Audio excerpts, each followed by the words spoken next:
here. All right, so yeah, I guess we're gonna call to order the meeting here. It's what is it, 7:06 p.m. This is the Conservation Commission. So yeah, the first thing we need to do, if there is anybody in here, is public comment. And let me see if I can figure out participants. Okay, there's no one in here, so no public comment. We have a quorum though? We do, yes. So I guess maybe I should have done this in a different order. So Jeannie has resigned. Because she's on the other board? Yeah, so our chair just got elected to the select board. So she informed me just a few days ago that she wasn't going to be able to do this anymore. She has submitted all her paperwork with Tara and everything. So she's like officially off the Concom. So that means that it's us here and Megan. Am I forgetting anyone? Oh, and Margaret. Yeah. And Margaret is doing this really cool, like, it's sort of continuing education for Concom stuff. It's like environmental leadership and a bunch of kind of cool classes that overlap with this meeting. So she will not be here tonight. But yeah, luckily we need half plus one, and we have 6 total right now. So 4 is plenty. Yep. So yeah, luckily we're in good shape. So and yeah, we can get to that. And I want you guys to just kind of introduce yourselves once we get a little further down. The first thing after this is just the approval. Oh yeah, well, so right. So I'm the vice chair, so I'm going to run the meeting for the time being. We will need to do kind of a reorganize and elect new chair, vice chair, secretary now that we have a bunch of new members. So Did that girl that came, did she join or not? She did not. I think the select board got all the letters of interest and they picked these two. Now that Jeannie isn't on there, I think we will likely have to kind of do the same thing, like public notice that there's an open spot. But I will follow up with Tara because I'd love to be able to have them just give it to Janie if If that's appropriate, right? Yeah, because she expressed interest quite a while ago, and like we dragged our feet unknowingly by like not doing that sort of public posting and sort of officially pulling Kate off. So yeah, hopefully we'll be able to get her on there, or if not, we'll just open it up for another week. People will send in more letters, and then they'll pick another member. Okay, so approval of minutes. So basically, we just have to do kind of a procedural vote for this stuff because we need somebody to sort of make a motion to approve the minutes, and then we need somebody to second it, and then we will all just do a verbal vote up or down, basically. So, and is it okay that we weren't at the meeting, so we're not familiar with that agenda? You can choose to abstain, and yeah, I mean, whatever you want. Like, it won't really change it either way. Yeah. I think in general, folks, like if they haven't read it or they haven't seen it or whatever, haven't abstained in the past. But you can still contribute to sort of making the motion to take a vote on it, whether or not you actually like vote. All right. So the last meeting was back in November. Was that? I couldn't remember. I think January was the last one. It was the 14th of January was the last one that we had. We didn't have a quorum last month. So I guess I need to I can't make a motion, so I guess I need to call for a motion to approve the minutes. I'll make a motion to approve them. Okay, and I'll second. All right, so Tom seconds. So then just, I guess all in favor say aye, or if you abstain, that's fine too. Aye? Aye. Okay. Abstain. All right, so. I thought I read them in my email. But yeah, I sent them around. Okay. I thought it was November, but so 3 in the positive, 1 abstained. So that carries and we're done with kind of the business. Okay. So new Concom members. Do you want to just kind of give a brief introduction to anybody who might watch this recording down the line? Yeah. My name is Tom Zolper. I live on Center Street, close by here, and been in Pownell only about 3 years. Currently sort of work down at Mass Mocha, but also I'm really interested in the recreational and historic and natural resources of the town. Have been involved with the so-called trolley path project, trying to get a bike lane between Bennington and Williamstown that connects with other bike lanes further south. On the Pownell Historical Society board, doing a lot of hiking, doing a lot of learning about Pownell, meeting folks. And I just thought this would be, kind of up my alley. As I understand the purpose of the commission is, what I'm sort of doing already, but, can now maybe do it on the board, on this commission. So, yeah. Cool. Thanks. Yeah. Joe? My name's Joe Gantz. I live on Carpenter Hill Road. I'm a documentary filmmaker, and I took down a barn and built a house in Pownell 42 years ago. It took me a couple years to build it, and once it was built, I left, and I rented it out for 40 years, where I made documentary films and only came briefly in between tenants who usually stayed for many years. So I didn't spend much time in Pownell. And then after COVID, we came and we remodeled it a little bit, and been here spring and summer for the last 3 years. Due to the fires, we're selling our house in LA, and I'm deciding whether to live here or full-time or part-time. So a lot to think about. Yeah. And Joe and I had a meeting the other day, and Joe's got a background in doing kind of fundraising from sort of private individual sources that we're hoping to kind of leverage for sort of Concom fundraising. Cool. Can I just throw also that my background also is communications, journalism and nonprofit communications. So I thought I could also sort of contribute that as we sort of reach out to the public. Definitely. And as we discuss this stuff more, I think that this is maybe a good opportunity to think about kind of creating a fundraising working group that sort of spans across really all of the committees and commissions, right? Because we need money for every kind of project that we've got going on out here. And I think now for the first time in a while, we have some a little expertise, a little bandwidth, and sort of energy to do some fundraising. Cool. So and so then the other bit of news was just that Jeannie has resigned. So I'm also interested, I've done several films on health and healthcare, and I'm interested in why there is so much sickness in the Pownell Bennington area. And I had volunteered or put out the idea that I would be willing to help. You know how they go into areas that seem to have too much sickness, and there's got to be a cause, and they try to find out what that cause might be. So I spent the last summer here. The person who was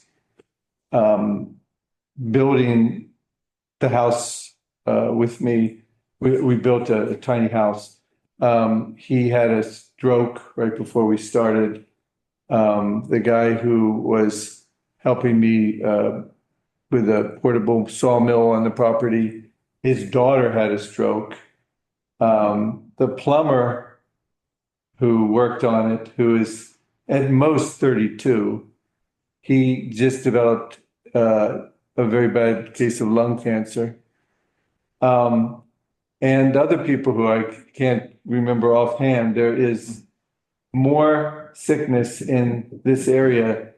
This is, not scientific. It's just my feeling from the people around me, and maybe you have a very different experience with the people around you, but it just doesn't quite seem right. And I'd like to see about looking into that. Mm-hmm. We talked a little bit the other day about PFOAs and testing, and it's something that I think there we go. Just gonna start the video here.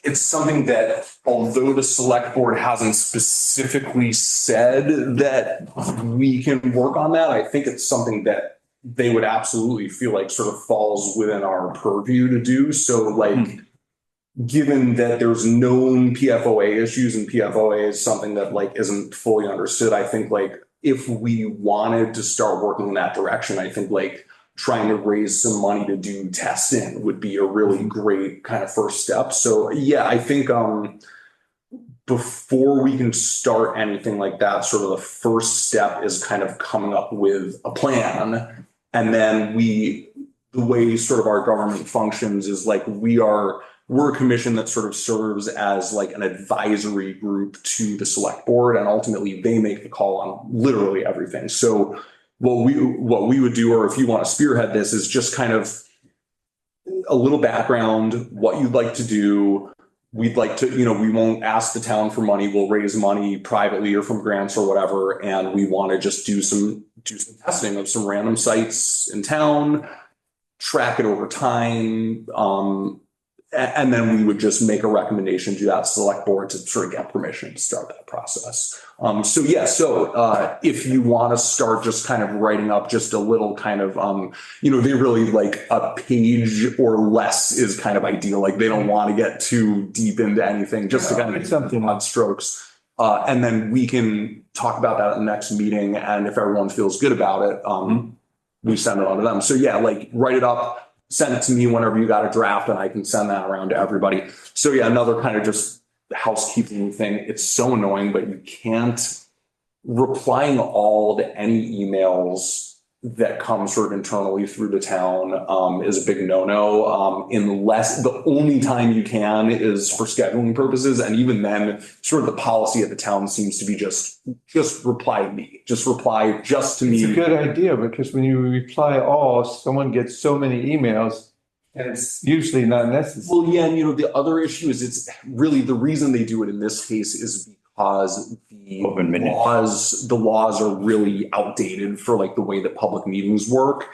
And they don't really, what they're doing is they're applying laws that were created before the advent of the internet to internet activities. And so it's really clunky. And there is a lot of concern at a town level that if, like a Freedom of Information Act request could take up like all of the bandwidth that the town has to do anything and a lot of money. So just sort of for the sake of transparency, they really just say, don't reply all to anything in a town email, keep it all separate and make sure that you don't, you've got a little packet there, like they're going to set you guys up with town emails. And once you have them, do not intermingle your town emails with your personal emails, because if you do, you open your personal email address up to Freedom of Information Act requests. So obviously it's like at this point, there's not really an option. Like I have to send you an email to your personal email, but as soon as you get that email, you're kind of official.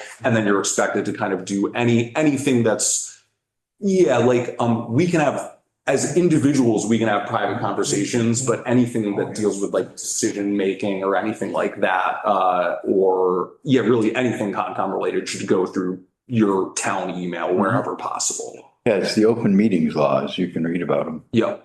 Or you'll get a packet about it. Right? Yeah. And they'll send you a packet, and there's also having meetings of the group that aren't part of the open meetings. And then also you can check out Robert's rules is what they're called, right? It's like sort of the Robert's Rules of Order, the like procedural rules for how these things work. And that's like a little looser in terms of like different committees being a little differently, but as long as we're trying to kind of comply with the spirit of transparency, it seems like we haven't gotten into too much trouble for not doing it perfectly right every time. Okay. But it's why we can't meet for coffee somewhere and discuss ComCom stuff. Right. You can only meet for coffee and discuss ComCom stuff in a subgroup, which is like a working group, which is less than a quorum. If you have a quorum, you can't talk about anything Conservation Commission related. So yeah, it makes it really tricky work in between meetings, especially, as a group of 6. If you hit 3, you're starting to run into problems. So really, like typically working groups have to be like 2 or 3 maximum on anything. Okay, so reports and updates. So we did the new Concom members. Next one is Town Forest Community and Business Outreach. So I sent around a couple of kind of surveys that I had just sort of drafted out that were meant to kind of go to businesses, farmers, landowners. So like, I don't know if you guys had a chance to look at it or if you want to take a look at it between this meeting and the next one and just let me, and if you're not interested in contributing, that's fine too. I mean, I think I've got at least the broad strokes covered, but yeah, any suggestions you have, any questions you think are worth adding.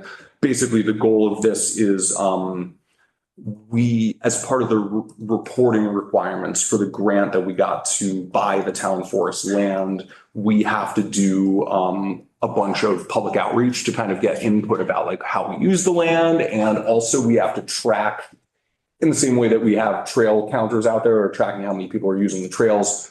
They want us to track like any like economic development impacts that might have happened as a result of this. So the idea is like we want to have sort of a basic survey that we can bring, especially the business owners now, and then bring it again to them in 5 years and see if anything has changed as a result of the town forest. So that's what this stuff is. And I basically, I color coded it. It's like, there are questions in black or blue. I can't remember which is which right now, though it says in the email, but one of them is questions that sort of are on each survey. And then the other set in a different color is questions that are sort of specific to business owners, farmers, adjacent landowners. That's the other one. So if anyone wants to get involved in this stuff more, the next thing coming up is a sit down with the adjacent landowners. So you sent that out on the official Concom email. So Yeah, which I still haven't, oh yeah, well, so I haven't sent in the, no, and I So- think that one would have gone to your personal email because I sent out the agenda and like I think it was a zip file or some sort of folder that had like a couple of kind of relevant Okay. documents in there. So I did see that, you yeah. probably have it and you can kind of take a look at it. And with that, like if you have suggestions, just send them to me Okay. whenever you have them in between sessions and I can kind of update it Okay. and refine. And Will then hopefully by next month, we'll be kind of ready to sit down with people and go out and Yeah. survey some businesses and stuff. So you'll just mail these out or how will that work? Yeah, to the landowners, we're gonna mail them out. To the businesses, I'm gonna go over and like introduce myself and okay. see if I can just sit down with them. And by myself, I mean anybody who wants to participate in this can absolutely would be welcome to join up. It's it's usually really informal stuff, but it's like a great way to like meet people in the community. You can go hang out with Joanne over at Dion Snowshoes and ask her a few questions. So yeah, I was figuring like Dion, Powell Valley or Powell Barn here, Stewart's, Winchester's, Hilltop Farm, Gardner's Market. Although I guess that place is up for sale. I don't know what we should do there. I guess we could still ask them. What's the first About the village. Village Market is what it's called. Yeah. Gardner's, yeah. Sorry. And then Jeff is still around. I mean, he's, yeah. I think, and even if it changes hands, I think if it's still a market 5 years down the Yeah. road or whatever, we'll want to talk with them again.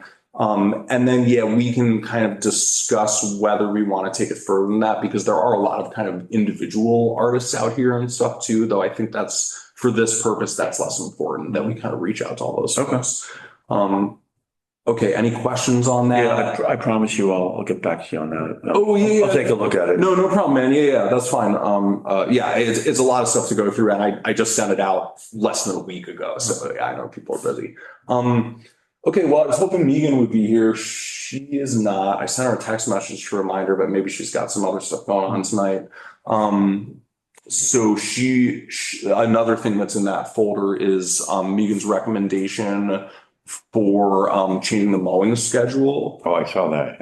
And yeah, I honestly, I think it's pretty good. I think the one piece of feedback that I was thinking was that I think before we bring it to the select board, it might make sense to go and talk with some folks over at the highway department and just make sure that from their perspective, this isn't like a huge ask for some reason. This is to, maybe I told you about this the other day. Is Bill Cottrell still on the board or no? On the Board here or the No, commission? commission, no, he's gone to, yep. He's not with the highway department either. Yeah, so But he might have an opinion, I mean. Yeah, and we can talk with Joel or Bruce or like yeah, I mean, we've got a few contacts down there. Tara's happy to share information. So yeah, I'm hoping I can kind of get Megan to spearhead that since she was the one who wrote the recommendation too. So we can next time she's here, we can kind of get back with her on that. Okay, conservation goals. This is another thing that's in that packet. And yeah, this one I would really try and look at between this meeting and the next one if you can. These are our Concom goals that are going into the integrated management plan for the town forest.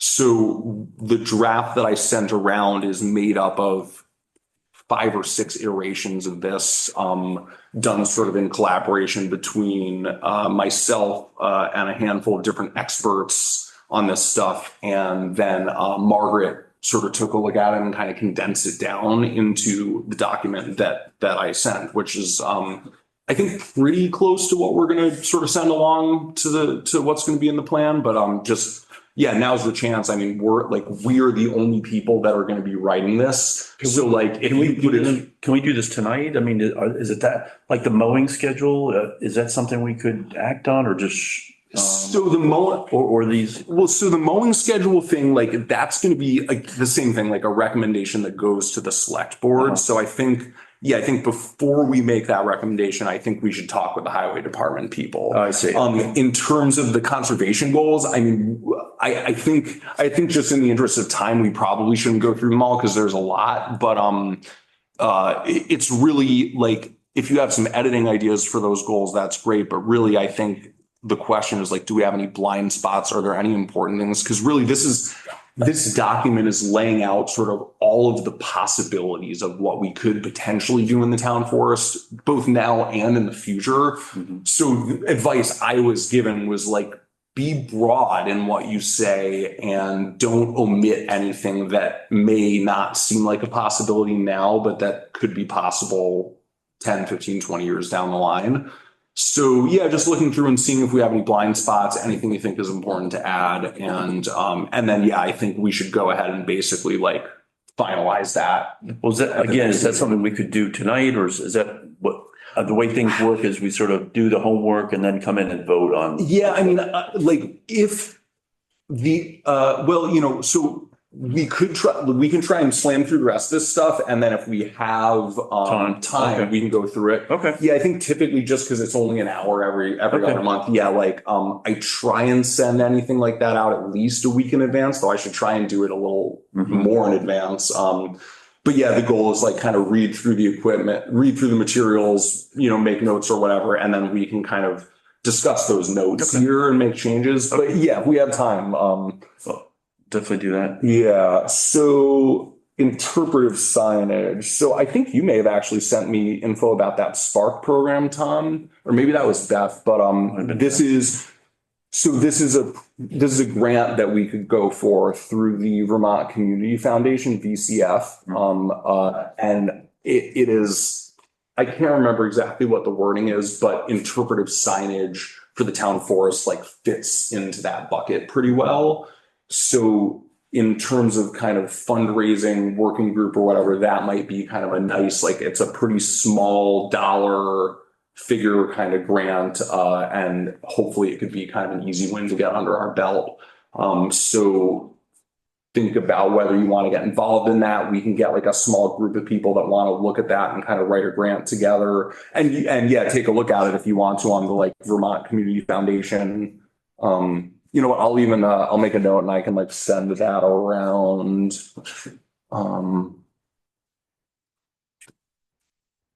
Send it around. Yeah, because I think, you don't want too many cooks in the kitchen on a grant. Like, I think it's good to have like 1 or 2 people primarily that are doing it, or like one person to draft it, and another person then kind of take a look at it or something. So we can kind of think about, yeah, if anybody gets really excited about that. Okay. But Bill was on that, right? What's that? That was going to be Bill's job, wasn't it? Yeah, Bill had done, and I'll ask him about it. He did a little research about signs and Prices or something? yeah, pricing. Alexandra, Tom's partner, was in the Parks and Recreation meeting that we just had, and she volunteered to do a little bit of graphic design thinking for like town recreation signage. So That's my fun. hope is that we can kind of piggyback off of that and have our interpretive signs in the town forest use kind of the same design elements. So yeah, in terms of next steps, those are really two things. Like we need to price it out and get an idea of what stuff is going to cost. So we'll need somebody to do that. Somebody to kind of do a little design work. And then also we need people to actually like write the content of the interpretive sign. I would think you'd need the design to get the price.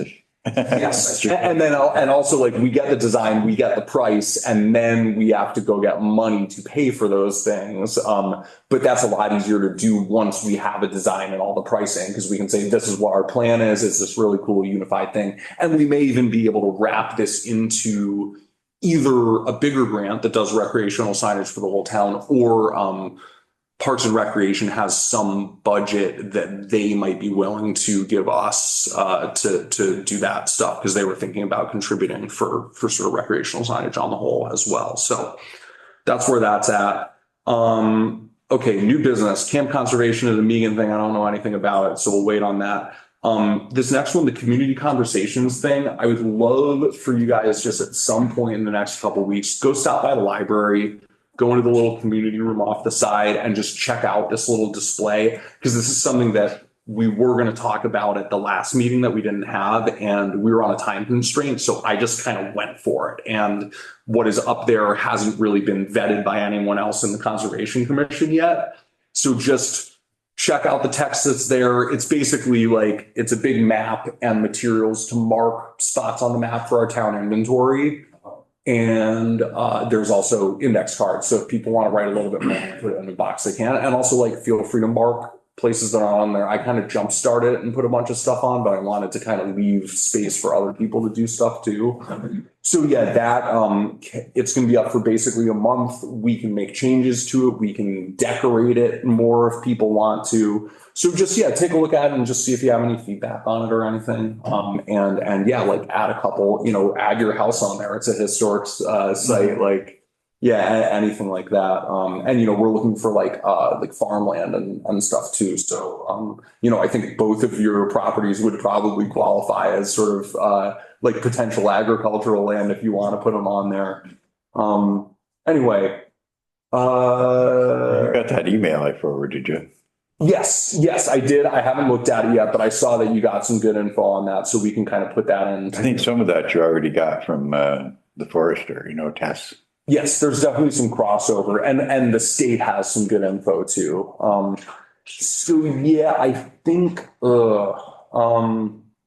in terms of the inventory, we kind of delegated stuff out right before we had a bunch of changeovers.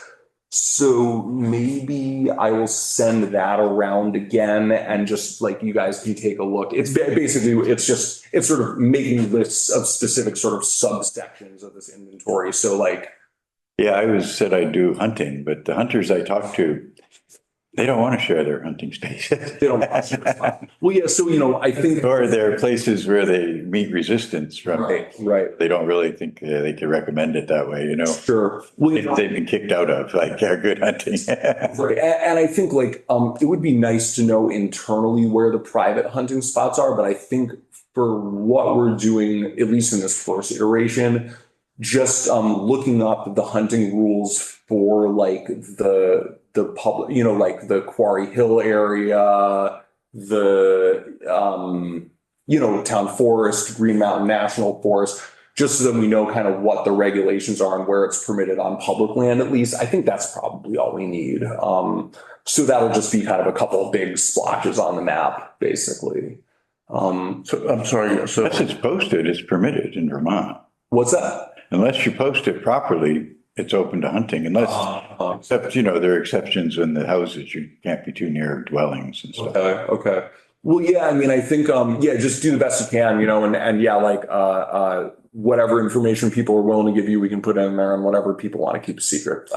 Well, like the way Jesse explained it, the landowner gave him permission, but the renters there asked him not to come back. What do you do with that? Yep. They're probably not there anymore, or they might be.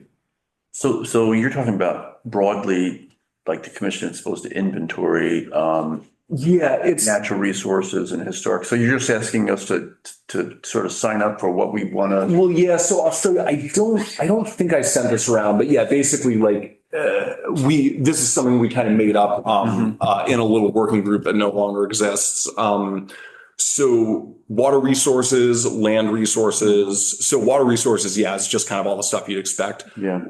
Yeah, prime agricultural and forest land in places where there's like endangered species. So this is all stuff that the state has this information and we just have to extract it from them. Recreational stuff that, if you want to help me on this, like I've done most of this stuff already, but I'm sure I'm missing a lot of stuff.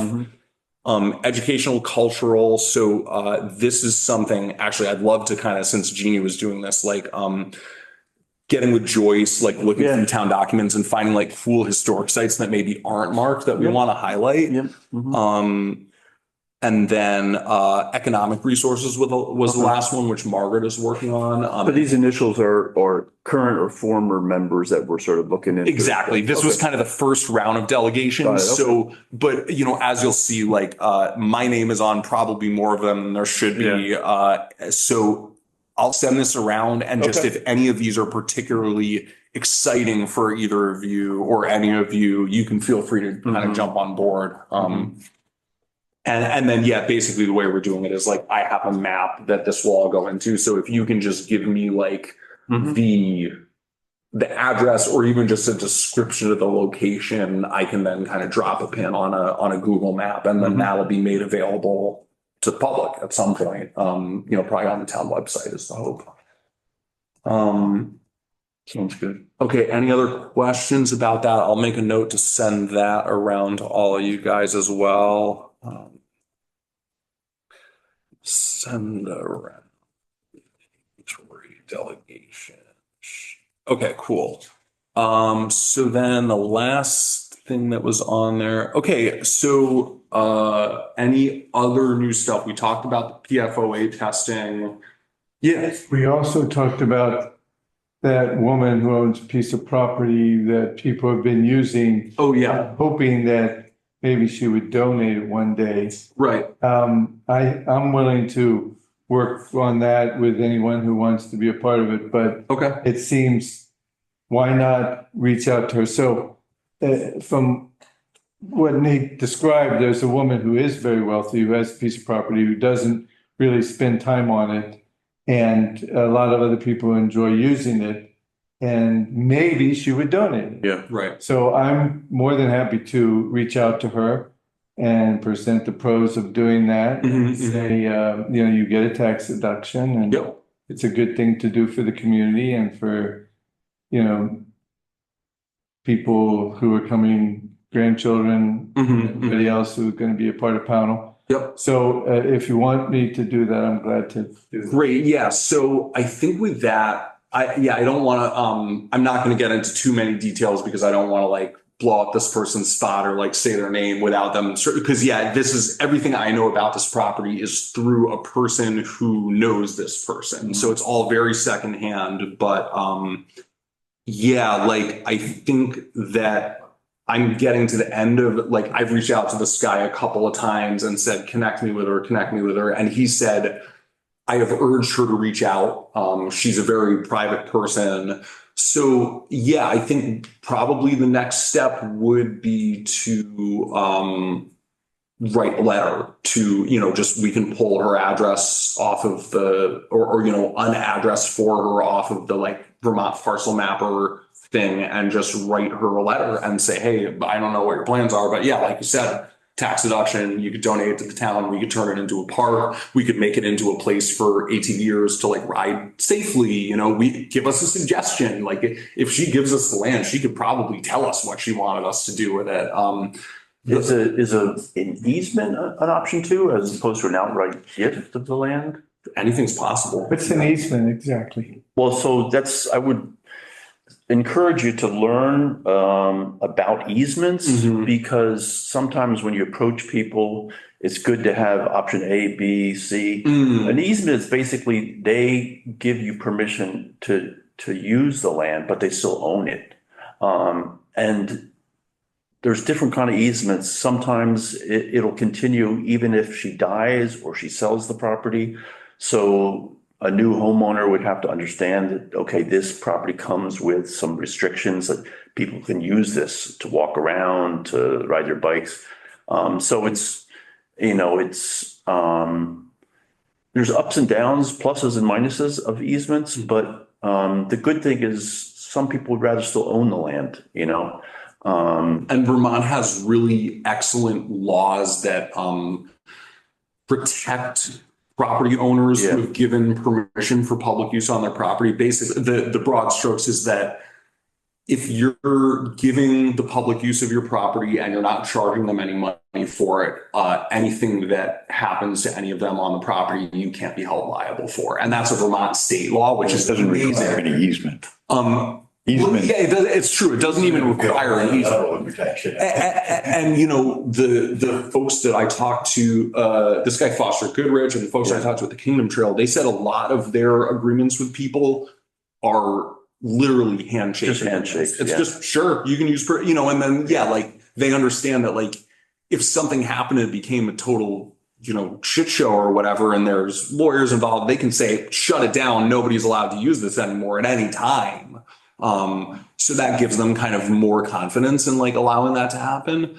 So yeah, I think it's definitely worth considering. The other question there is that like, to me, man, it's tough. It's like, I would much rather be able to walk up there and like have a nice picnic and enjoy the view. But like what it's getting used for is people riding dirt bikes and ATVs, which Okay. my impression is she doesn't like that. Oh, So I don't know how crazy she would be about was sort of like donating it to be turned into like a dirt biking park or whatever versus like. one thing that you and I kind of learned through this trolley path thing is when you approach people, it's often helpful to have someone they know and trust Mhm. rather than a stranger. So, I think step one might be, who is that person? Yeah. That go with you. Or, it could be like a letter from the Conservation Commission, right? Like written by Yeah. Joe, but then sort of signed by the Conservation Commission with the backing of the town and blah, Yeah. blah, blah. Cause that's, like for some people, maybe they're like, oh, I don't trust the town. But for others, it's like, okay, Yeah. I know these folks, we know Yeah. Tara, like these guys. Yeah. Like that maybe gives us a little bit more Yeah. credibility.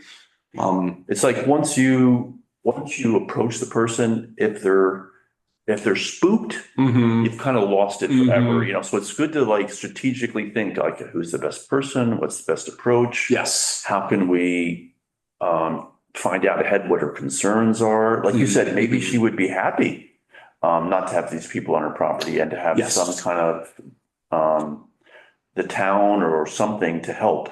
Mhm. But Mhm. um, Well, yeah, that may be part of the angle too, right? Is like if you give us an easement to create like a walking trail on a picnic area, Yeah. then we will put up a bunch of signs and try and restrict people that are tearing up the fields. exactly. Yeah. Yeah. Well, yeah. So this is another one where I think this is sort of a more esoteric thought, but just in the process of thinking about the way these commissions work and the once a month meeting, like very few things, as you can see, like we have very little time to actually dig into anything on a deep level in these meetings. It's basically the meetings need to be just a check-in on progress. Okay. And like every project needs to have like a smaller working group that's spearheading it. Mhm. And that working group basically just gets to go ham, to some degree, kind of do whatever they feel like is right, like feel empowered to make decisions.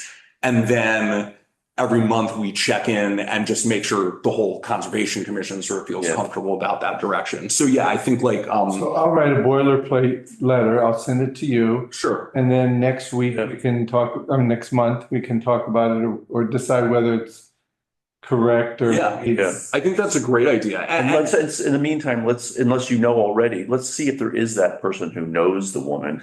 Yeah. And maybe get their input. Hey, you're going to send this letter. What do you think? Is there anything we should add? So I don't know. no, that's a great idea. Yeah. And actually, like, I'm happy. So this is a guy I met him out in the woods off of the old military road Yeah. trail there. We just got to talking and this is kind of where we ended up. But I got his contact info. So if we have a letter, I could absolutely send it to him and say, this is what we're thinking. Like, Perfect. what do you think? Perfect. And he might even be willing to be the one to deliver that letter to Yeah. her, and say, hey, the Concom sent this That'd to be me. awesome. They didn't want to like invade your privacy. So just, look at it, don't look at it, whatever. That'd be But awesome. I think a letter is a very non-threatening way Yeah, to do yeah. it, right? And I've done that in town too, like looking Yeah. for property. I'll write a letter and just say, look, like, Yeah. feel free to just ignore this or whatever. But like, if you want, That's a good idea. talk. Yeah. That's So a yeah, if you want to, and I think having like a really boilerplate, like here are all the reasons that donating your land to town is a great idea. Like that's not the only property that we might run into Mhm. where Absolutely. and luckily, like one thing that we are allowed to do per the select board is to kind of do this prospecting for property that we think the town might want to. The other side of this is the town has to be cool with it too, right? Yeah, Because sure. it's like the town, at the end of the day, like unless we kind of get grant money to go along with this stuff, the town is ultimately going to be responsible. So, But this isn't going to cost the town. well, it's not going to cost them to get it, but then like whatever we do with it will potentially cost the town money. To begin with, you're taking it off the tax rolls Sure. Yeah. I mean, even in those as a small cost. So yeah, it doesn't mean that the town won't be open to it in some cases, but I think we don't want to just collect land for the sake of collecting land. We want to like collect land that we think has a really important use. Like for instance, the one I always bring up is the Pownell Beach. So this is a piece of private land that the public uses to get access to the Hoosick River in Powell, and it's the best access there is. Is that on Lincoln? No, this is actually over by the Stewarts. There's like a road Oh. right before the border. Oh, that's that cuts right. Yeah, across the yeah, train yeah, tracks yeah, there. yeah. So this is land that's owned by a guy up in Shaftesbury. It already has a use, and there's already a road that goes out there. There's already a place where people sit and fish. So that one, it's like it would still cost the town a little bit, but it's kind of ready to go with like a use. So I think that like having a plan for it helps. And also just another thing to think about in talking about this is there are a couple of pieces of land that the town already owns that we're not using for anything that I think are kind of interesting. One of them is over by Pitt Road off of it's like off of Maple Grove Road just after the transfer station if you're heading into Bennington. There's this piece of land kind of back behind the sand pit and the town stuff. It's just big open field that the town owns that they don't do anything with. Someone also told me, Joyce from the Historical Society said on Lincoln Street, if you know Lincoln. Oh yeah, Clayton Park. Across from the big house Mhm. is 4 acres right on the river. Mhm. And it was gifted to the town and with the idea that it could be used for kayaks pulling out and picnicking or whatever. I mean, it's not great land. If you look at it, it's kind of scrubby and stuff. It's it's flood prone and it's got a lot of invasives down there. Yeah. But yeah. it's a shame. I mean, if we sort of just are gifted stuff, we should probably find Yes. use for it rather than just collecting land. But So- I think this is great, Joe, that if people are already using it, to Mhm. me, that's like, it's a no-brainer. Mhm, mhm. That it is an interesting property for the public, the select board. If we can help make it just preserved and better, Mhm, mhm. I Yeah, mean, to me, that's it's a no no-brainer. shot. Yeah, Yeah, certainly. it's not something that we're just going to collect and take off the rolls and it's going to sit Yeah, there. yeah, It's going to be used. It's already used. So Yeah. I think it's great. Yeah. And I think the part of the way to pitch that, if it is a dirt biking kind of ATVing thing, is like this could be a source of revenue for Yeah. the town potentially. Sure. Yeah. Because there are people that are willing to pay to go ride that place out in Yeah. North Adams or whatever. On the subject of that little park off Uh-huh. Putnam Street, I had a good chat with somebody from Hurwa last year, and I've also talked with Wendy Hopkins about it. Yeah. And yeah, they are both very supportive of spending a little time and energy Mhm. doing something down there. They said they can help provide support and volunteers and like know-how, right? Like Yeah. what weeds do we pull, Yeah. whatever. Yeah. But then we need to we as the Concom would need to kind of spearhead that Yeah. operation. So that's both good and bad, right? Yeah. It's like we have the power, like if we want to, we absolutely have the power to work with Parks and Recreation and like turn that back Sure. into a real park. We just got to do it. We just got to do it. Yeah. And, you know, there is something to be said for like focusing our energy on that, given that the town already owns it versus focusing too much energy Yeah. on like new pieces. Because yeah, really the reality of it is there's a few other pieces of land also that are owned by the town that we haven't done Yeah. anything with. And I So- guess also reality is we got this big town forest, right? And, yeah. And that's going to take, That's gonna take a lot of time. years. Yeah, Oh so- yeah. I mean, that's going to take up we could most get of our. scattered in our thinking and Right. So it's good to have our eyes out for this stuff. It's Yeah. good to have a boilerplate letter. So if we see something, Yeah. we can send it out. yeah, sure. But also, yeah, we just bandwidth across the Yeah. town for this stuff is super limited, and the Yeah. town forest really, I think, should be the priority. Yeah, for the sure. time being. Okay, so Anything else on our agenda? I think that's it. If you guys want to take a quick, okay, there's no one else in here, so no public comment needed. If you want to take a look at the conservation goals real quick, I can't Sure. like print them out, but I can like at least pull them up and sort of read through them. Let's see, where did I put these? And you know, I think this will all These are the also- conservation goals for the town forest. Yeah, for the town forest, and these will end up getting public comment as part of the larger document once Okay. we're done with it. So there's more to be done here, and there's more experts to talk to. This needs to go to Don Campbell at the Vermont Land Trust, and he's ultimately kind of the final sign off. Sure. So he may make some changes. Okay. But anyway, so number one is foster public health and well-being by ensuring access to the forest for recreational, mental health, and educational purposes, encouraging connections between people and nature while minimizing human impact on the land. Mhm.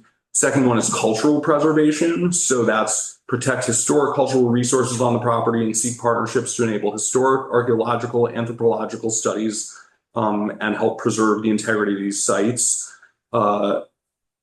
Let's see. And then this is some text that I got from the Stockbridge Muncie Band of Mohicans.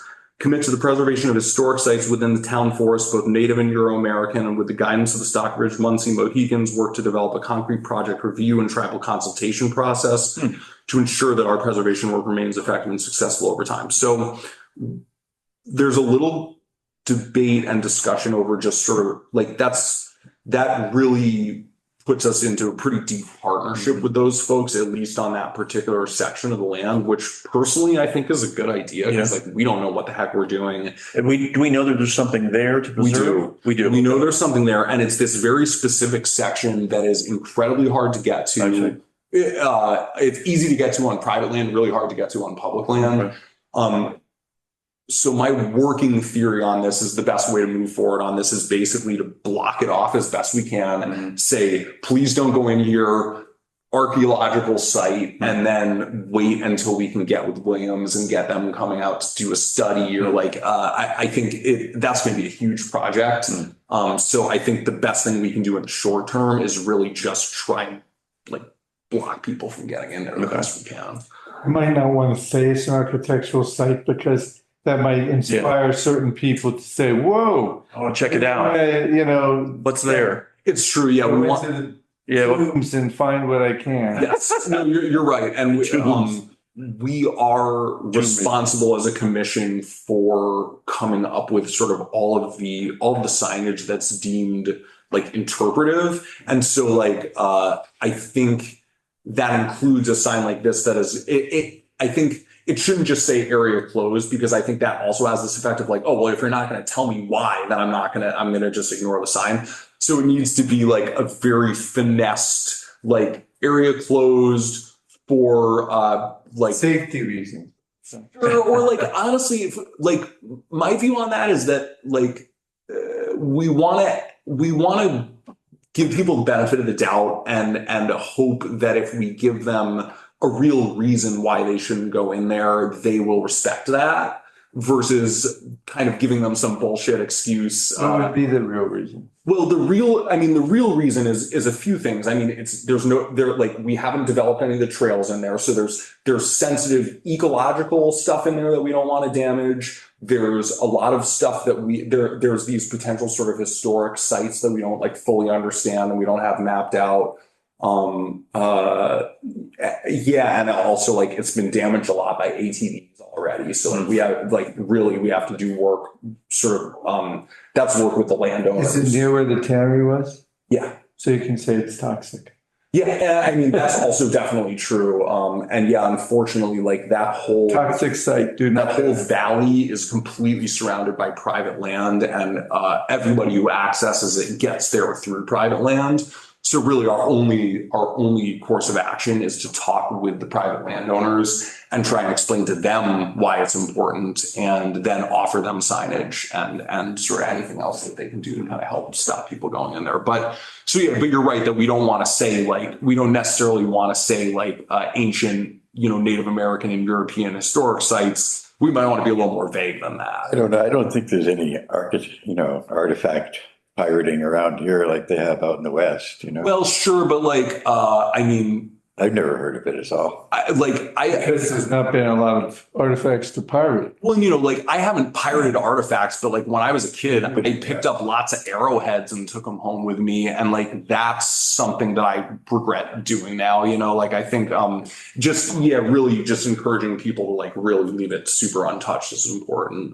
And yeah, luckily, like I don't think there's a whole lot to loot. I think it's like old foundation holes and like locations where there isn't necessarily anything archaeological, but it's a site of historic significance because it's like Native American. If there's nothing that someone could pick up and take away, then I don't think we have to worry about it. And the reality of it is that we don't really know what's there. Okay. Because it's all we have to go off of is somebody hiking through there 20 years ago and saying that they saw a few things that looked like sort of old, like foundation holes and things like that. Cellar holes, yeah.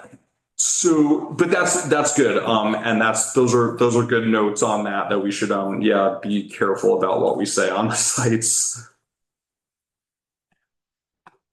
Okay. So then the next one is public engagement and education, provide interpretive information, educate visitors about conservation goals and encourage active participation in conservation efforts. Forge partnerships with local organizations to enhance engagement and stewardship.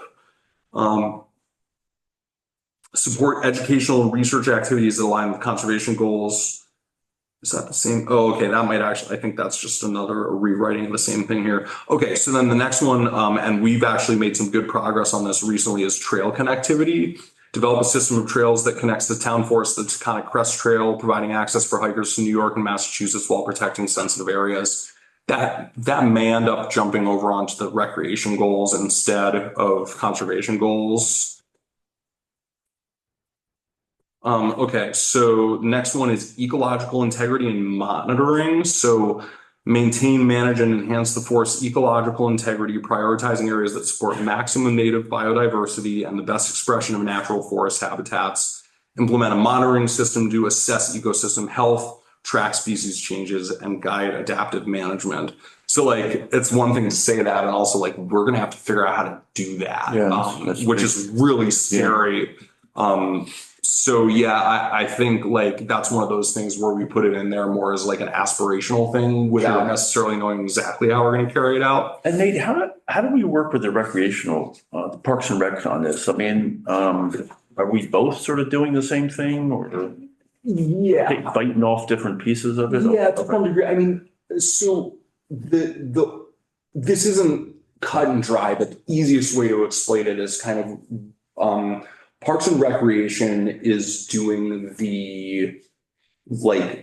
they're in charge of getting the trails built, putting up like the wayfinding signage.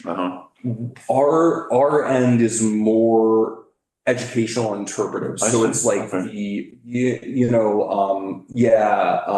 like little signs that talk about the history of the tannery, signs that identify plants or trees out there, like sort of educational material, and where it overlaps is, Concom is in charge of the like sort of creation and distribution of maps.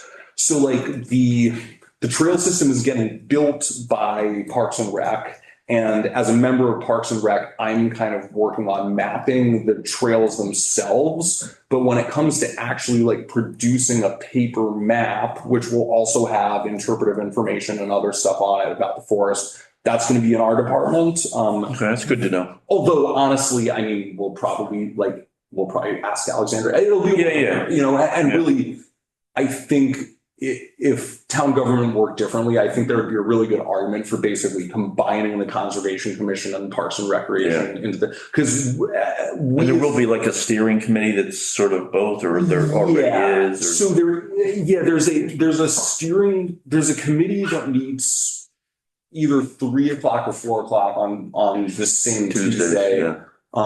That's sort of, dealing with, like the writing of the whole management plan, of which this is a little piece. And that's me, Jen, who's on Parks and Rec, and a few other folks.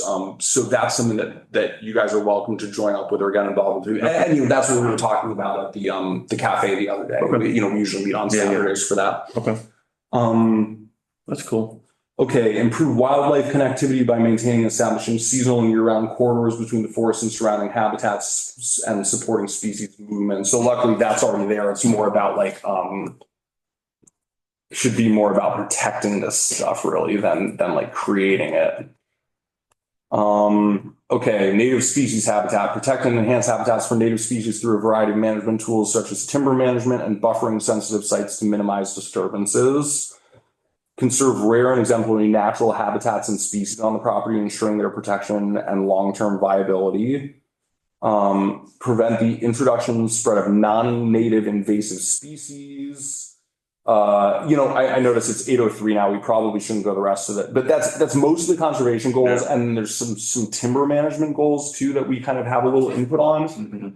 But so like I said, like we are the people that are writing this. And so like if you as an individual have a conservation goal that you think is really important for the forest, put it in there because like chances are it's going to make it through to the end. Yeah. I didn't see agroforestry. Did I in there anywhere? We talked about it. You know, they talk about that a little more in the timber management goals, which are down below. That talk about kind of the headlines are promote old forest characteristics, foster structural diversity, control invasive species, improve wildlife habitat. But so all support sustainable timber production, manage wildfire risks. And also this last one came from Michael Fernandez, enhance feed foraging resources. I think this is That's agroforestry there. So and what he calls it is the community commons or something like that. There are regenerative commons. There's a specific name for it, but the idea is like, and again, this is very aspirational, like long term. It's like reseeding this forest with native plants that are edible and promoting the growth of those plants as a hedge against hunger in the community. So isn't that, I was just still blown away by that. It's something I never really thought of. And this guy, Michael Fernandez, is with the Bennington County Conservation District, and he's a genius. Where is he live? He lives in Bennington, runs a farm up there. I'm happy to connect you with him if you're interested in talking to him. He's Yellow hickory was the big one he talked about. Right? Yeah, he's got all sorts of cool ideas. He's a really creative guy, and he's also a grant writing mastermind. Like He has a farm? he has a farm, and also he like the program that he runs is to help sort of create and support additional farms. Really interesting dude. I wonder if there are ramps out there. You know, I wouldn't be shocked if there's a lot of stuff up there. We'll need to bring in people to find this stuff and teach us about how to, again, it's like, this is long-term planning, but I want to have it in there so that it's something we could potentially do. Yeah. Cool. Okay. I think probably we should call it here. It's 8:05. So I guess we do need a motion to actually end the meeting, though we don't need one to start it for some reason. Make a motion to adjourn. Okay, I'll second the motion. all right, all in favor of adjourning the meeting? Aye. All right, we're adjourned. I'm gonna go ahead and stop the recording. Cool, thanks, guys. Thank you. Yeah, it's